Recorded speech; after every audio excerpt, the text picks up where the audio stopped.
जय श्री कृष्ण। राधे राधे।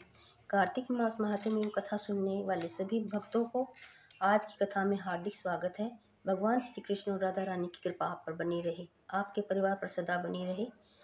आज की कथा में हम सुनेंगे लक्ष्मी जी की कथा और कार्तिक मास महात्म्य का चौथा अध्याय। चलिए आरंभ करते हैं लक्ष्मी जी की कथा का। एक ब्राह्मण रोज पीपल सींचता था। पीपल में से रोज आवाज आती एक लड़की की और कहती कि मैं पिताजी मैं भी साथ चलूंगी। ब्राह्मण सूखने लगा। ब्राह्मणी बोली, तुम क्यों सूखते जाते हो? ब्राह्मण बोला, पीपल में से आवाज आती एक लड़की कहती कि पिताजी मैं भी तेरे साथ चलूंगी। ब्राह्मणी बोली, तो कोई बात नहीं, कल उसको ले आना, हमारे पहले ही 6 लड़कियां हैं, एक और हो जाएगी। दूसरे दिन ब्राह्मण गया पीपल सींचने के लिए, तो वह बोली, पिताजी मैं भी साथ चलूंगी। तो ब्राह्मण उसको अपने घर पे ले आया। आने के बाद मैं बोली, माँ मैं काम करूंगी, लो मैं आटा छान देती हूँ। माँ ने कहा, ना बेटी तो धोली धोली हो जाएगी। उसने कहा, नहीं मैं छानूंगी। वह आटा छानने लगी तो परात भर गई आटे की।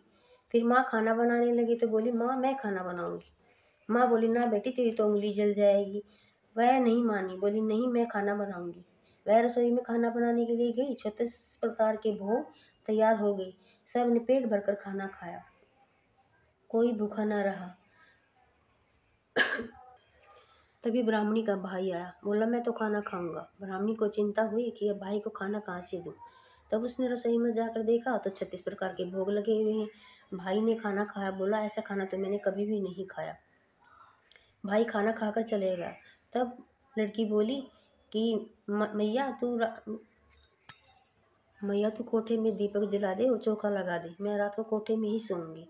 ब्राह्मणी कहने लगी कि नहीं बेटी तू डर जाएगी, लेकिन वह नहीं मानी और बोली कि नहीं कोठे में ही सोऊंगी मैं। कोठे में सो गई। सुबह उठकर जाने लगी तो ब्राह्मण बोला, बेटी तू कहाँ जा रही है? लड़की बोली, मैं तो लक्ष्मी माता हूँ, मैं तेरी दरिद्रता को दूर करने के लिए आई थी। तेरी 6 पुत्रियाँ थी, इसलिए मैं तेरे घर में धन धान्य देने के लिए आई थी। ब्राह्मण और ब्राह्मणी लक्ष्मी जी के पैरों में गिर गए और कहने लगे कि हे लक्ष्मी मैया, जैसे तुमने मेरी दरिद्रता दूर की, ऐसे ही सबकी दरिद्रता दूर करना। कहते सुनते पुकारा भरते हुए सबका भला करना। जय लक्ष्मी मैया। ओम नमो भगवते वासुदेवाय। कार्तिक मास महात्म 4 चौथे अध्याय में आपका स्वागत है। नारद जी बोले, ऐसा कहकर विष्णु भगवान मछली रूप धारण कर कश्यप की उंगली में प्राप्त हुए। उस मछली पर दया कर मुनि ने उसको कमंडल में डाल दिया। अब वह उसमें न समाई तो कुएं में डाल दिया। कुएं से तालाब में, तालाब से समुद्र में डाली गई।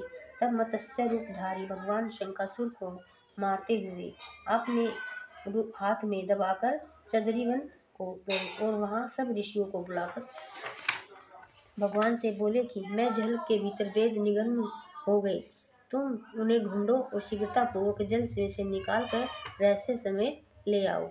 तब तक मैं सब देवताओं समेत प्रयाग में निवास करूंगा।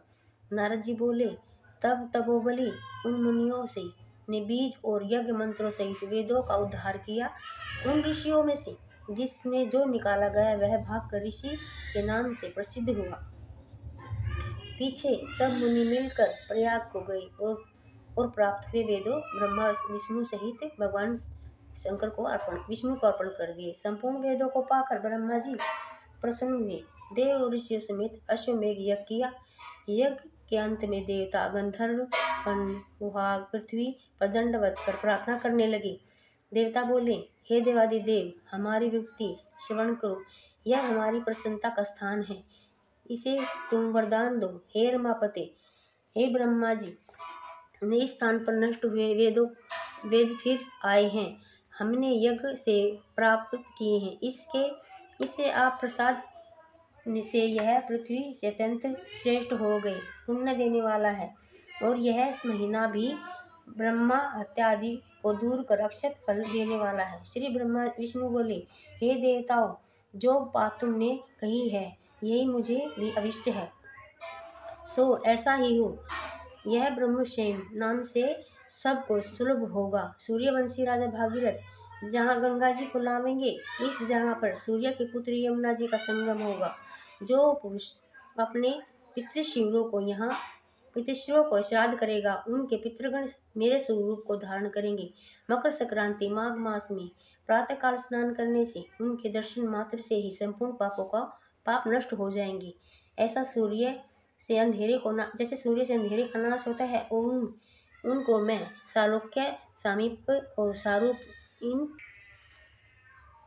तीनों प्रकार की मुक्ति क्रम से देता हूँ। हे मुनिवरों, मैं सर्वज्ञ रूप से बद्री वन में सदैव निवास करता हूँ। जो फल स्थान को 100 वर्ष में मिलता है, वह तुमको वहाँ एक दिन में ही प्राप्त होवेगा। उस स्थान के दर्शन करने वाले मनुष्य जीवन मुक्त हो जाते हैं। सूत जी बोले, विष्णु देवताओं से ऐसा कहकर ब्रह्मा जी सहित अंतर्ध्यान हो गए, और इंद्रादिक देवता भी अंशों से यहाँ रहकर अंतर्ध्यान हो गए। जो मनुष्य शुद्ध चित्त से इस पवित्र कथा को सुनते हैं, उनको प्रयागराज और बद्रीवन में जाने का फल मिलता है। जय श्री कृष्ण। राधे राधे। जय यमुना मैया, जय तुलसी मैया, जय पथवारी मैया।